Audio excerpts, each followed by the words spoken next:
Ito na po, mami, sa mga nagre-request po ng computation o inner unit po or regular lot ni Leora Homes na Cavite, ang lot area po niyan is 50 square meters. Ang floor area po is 44 square meters.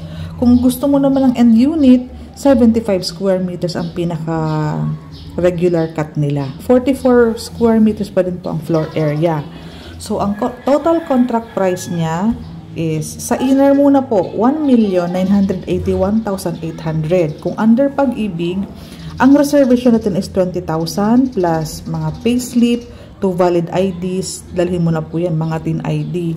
So, ang balance on DP is around 146,800 pesos. Ngayon, pili ka po kung 12 months, magbibigay ka ng 12,233 sa loob ng 12 months. Yan ang pinakamabilis na down payment. Ngayon, kung gusto mo ng stretch 15 months, ang isang buwan na down payment mo is 9,787. Okay po. So, marami pong kumukuha dito. 15,000 ang kinukuha kasi nga naman, nasa 9,700 lang. Okay po.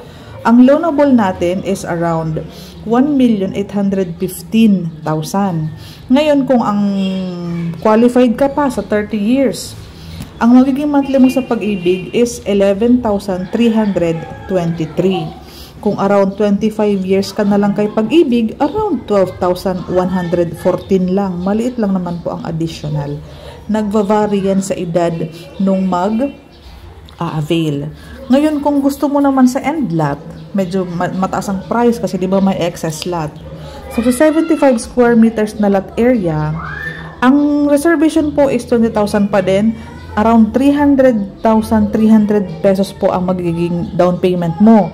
I-divide mo ng 12 months, around 25,000 ang isang buwan na down payment. 12 months ka magbabayad. Kung piliin mo ang 15 months, around 20,020 naman ang magiging monthly down payment mo in 15 months. Okay po. Ang loanable mo sa Pag-ibig is around 2,053,000. Ngayon, kung 30 years ka, around 12,808 lang. Naka-end lot ka na and may available pa. Kung 25 years, kaunti lang naman ang dinagdag, around 13,702. Okay po.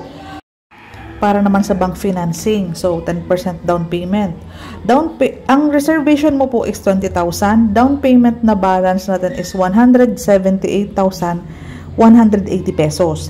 I-divide mo yan ng 12 months, magkakaroon ka ng 14,848 na down payment.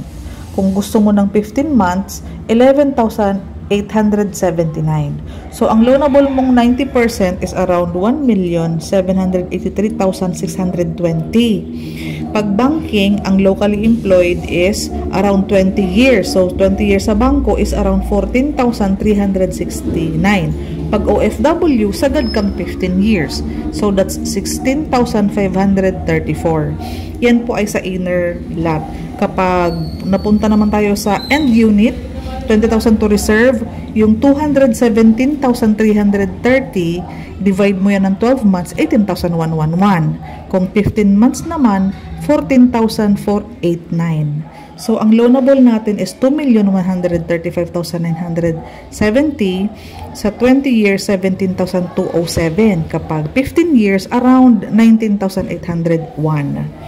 Kung medyo naguluhan ka, sige, itawagan mo ako or i-message mo ako sa Messenger. Lagi akong Messenger active. Ngayon, pwede naman sa Viber, WhatsApp. Ipapasa ko na lang sa iyo itong computation. Kasi mas magandang marinig mo siya na ine-explain kaysa doon sa mga nakatabulate. Kasi may mga buyer na medyo naguguluhan. Kailangan ko pong i-explain via tawag para pag may tanong ka, masagot ko agad. Wala pong problema, focus project kami ngayon sa Leora. Taga-Naik lang po kami. Daily tripping, daily reservation.